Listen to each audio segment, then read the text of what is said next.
When you ramble, when you over-explain yourself, you lose more than just words. You lose people's attention, you lose clarity, and you fail to leave an impact. And little by little, it chips away at your confidence, your credibility, and your charisma. You know that moment when you're trying to explain something important and suddenly you're lost in your own words? You start with one thought, then you add a clarification, then a background detail, then an example, and then another. And before you know it, you're spiraling. You're rambling, talking in circles. I got you. This happens to all of us. But it stops here, because in this video, I will show you exactly how to stop over-explaining, structure your ideas on the spot, and speak with calm, clarity, and presence, even when you're under pressure. Today, I'll give you 4 concrete tools backed by neuroscience and used by top speakers to help you speak with structure, presence, and power. If you've ever struggled to be clear when you speak, found yourself over-explaining or getting lost in your words, this video is for you. We'll explore why this happens, how to take back control of your message, and most importantly, how to structure your thoughts with clarity, confidence, and charisma. Because your voice deserves to be heard without overdoing it and without apologizing for it. As always, it's not about perfection or trying to be someone else. It's about taking back your power as an individual and speaking with impact and charisma, as I know you can, as you know you can. Hi there, and welcome back to my channel. I'm Letitia, an actor and communication and public speaking coach, and I'm here to help you speak with clarity, confidence, and charisma without losing yourself in the process. Let's start with the beginning. You ramble because your brain moves too fast for your words to follow. You're thinking of everything at once, the context, the objections, the details, the emotional stakes, and your mouth is just trying to keep up with it, with all the information thrown at it by your brain. Matt Abrahams, a Stanford lecturer in communication, describes this beautifully. When you're put on the spot, your brain opens too many browser tabs. And instead of answering the question directly, you start trying to explain everything around it. And under stress, your brain doesn't organize, it panics. Matthew Lieberman's research in social neuroscience shows that under social pressure, that part of our brain that handles language and structure shuts down. His research in social neuroscience shows that under social pressure, regions like the amygdala and the DAAC activate, signaling emotional threat. This reduces activity in the prefrontal cortex and the language centers, impairing structure, focus, and verbal clarity. Essentially, the brain prioritizes emotional survival over articulate speech. That's why even people who are usually articulate suddenly ramble or freeze in high-stakes moments. That's why you ramble or black out. It's not a lack of intelligence, it's biology. So the first thing to know here is there is nothing wrong with you. It happens to all of us. And isn't that good news? So what you need is a mental switch to help you go from spiraling out to zooming in, from information dump to direction. And that, my friend, brings us to structure. When you don't have structure, your default is bottom-up communication. What is bottom-up communication? You start from the details, hoping the big idea will emerge by the end. The real clarity starts top down. Say what you mean first, and then explain, if needed. Here's how. First, let's look at the 3-2-1 framework. The 3-2-1 framework is a simple way to structure your thoughts when you speak. 3 key points, 2 examples, 1 clear takeaway. That's it. It gives your ideas shape, it keeps you from rambling, and makes you sound way more confident, even under pressure. This is a simple mental tool that you can use on the spot, whether you're answering a question in a meeting or structuring your thoughts clearly when speaking under any kind of pressure. Here's how it works. 3. Start with 3 key points or reasons. These are the core ideas you want to share. It gives your answer weight and direction. 2. Then give 2 concrete examples or illustrations of your points. This helps you ground your message and make it real, concrete for your audience. 1. End with one takeaway or conclusion, something that wraps it up clearly and signals that you're done. This structure helps you stay focused, succinct, and persuasive, especially when you feel tempted to ramble or overexplain. It gives you space to move in, to breathe, and to find your grounding, which in turn will boost your confidence, your self-esteem, and your charisma. Here's another way you can use this framework, the other way around, if you just want to give one key answer and be more succinct and even more impactful. 1, 2, 3. Easy to remember. When you're asked a question or need to explain something quickly, say this. One key thing. What's the core message that you want to give? 2 types of examples. 3 steps or ideas. It gives your brain something to hold on to fast. Let's illustrate this with a concrete example. Let's say someone asks you, why is communication important? You can say this. One key thing. It builds trust. 2 types of situations, one-on-one and group settings. And 3 steps to improve. The preparation, the mindset, and the body language, for example. This makes you sound structured. It makes you sound clear and calm. And also charismatic. If this is helping so far, let me know by commenting 1, 2, 3, go below. Or hit that like button to let me know that you're enjoying this content so far. And tell me, when do you find yourself rambling the most? Meetings, pitches, or difficult conversations? Let's move on to our second tool of today to structure your thoughts and be clearer when you speak.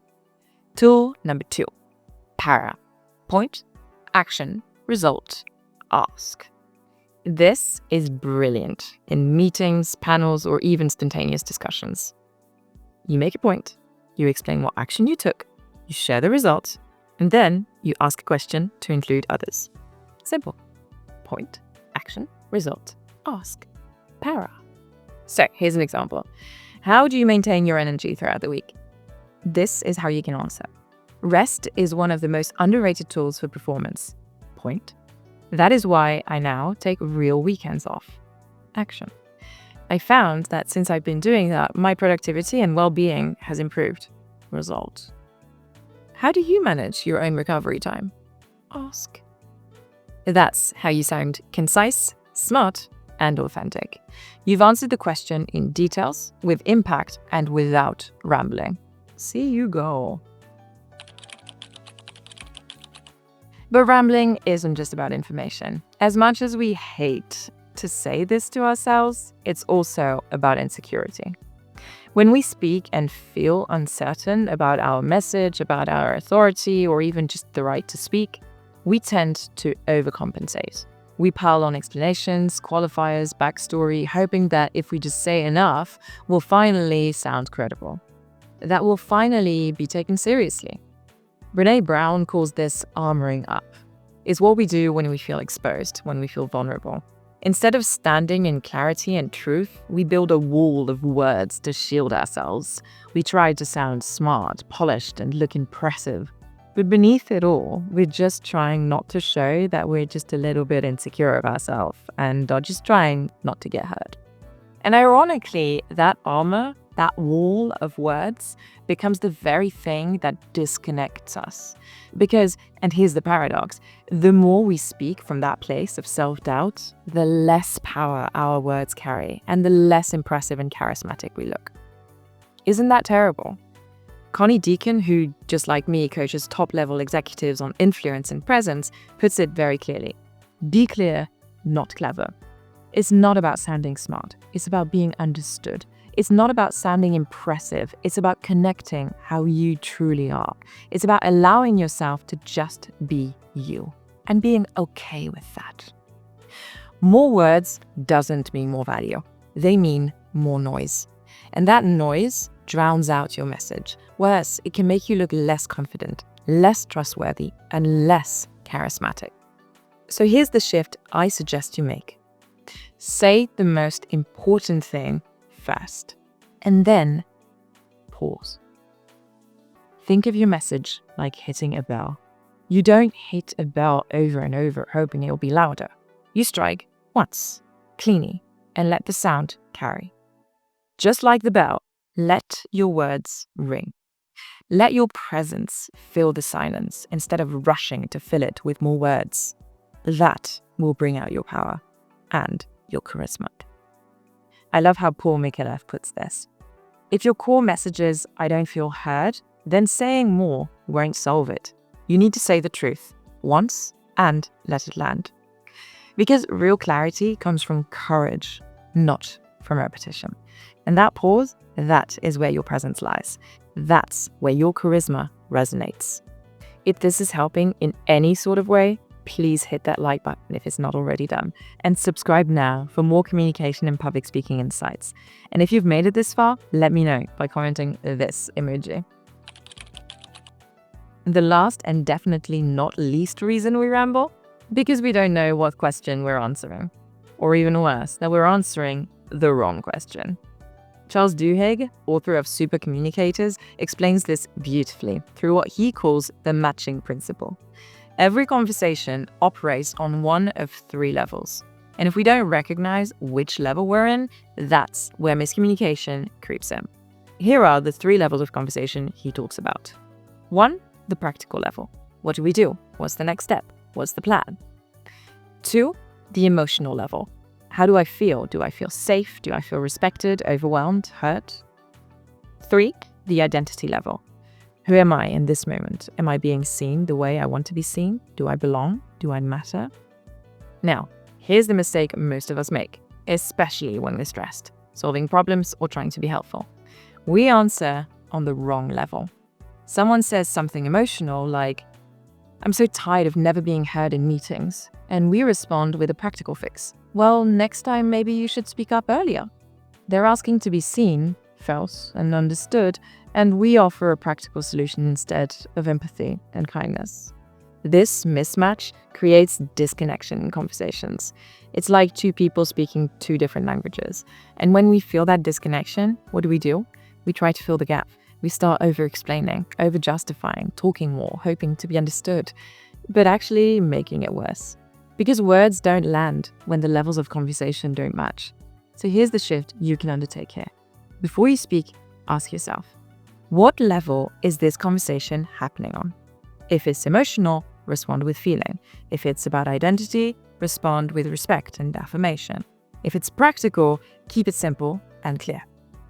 When you meet someone on the right level, the conversation flows. You don't need to prove yourself or explain more than necessary, because now you're speaking the same language and you're matching tones. When we match the type of conversation, we don't have to say more. We just have to say what matters to us and to the person that we're talking to. So here's the tool. Next time you're in this situation where you fear you're going to ramble or over-explain yourself, ask yourself, or others by that matter, do you want to be helped, heard, or hugged? You'll be amazed how quickly that creates clarity and connection. Putting yourself at other people's service will free the confidence and charisma inside of you, and it will make you a great communicator. So, let's recap what we've seen in this video to help us being clearer when we speak, stop over-explaining, and stop rambling. In this video, we've spoken about why we over-explain and ramble and how to bring back our power and confidence back, 2 structure framework to stay structured when you speak, calming your flow by using 1 sentence and aligning your levels of conversation with people you're speaking to. Clarity is not a gift, it's a skill that can be developed. The power to be heard doesn't come from the outside. It doesn't come from being louder or saying more. It comes from knowing what matters to you and having the courage to say it clearly and confidently without apologizing. Before you leave, don't forget to subscribe if this video has helped you even just a little tiny bit today, and if you want to continue your communication journey with me, 1 step at a time. And if you want to keep going and keep learning because you're on a roll, watch the video that shows up next on your screen. I'll see you in the next video, my friend. But until then, always follow your passion and speak up. Take care. Ciao, ciao.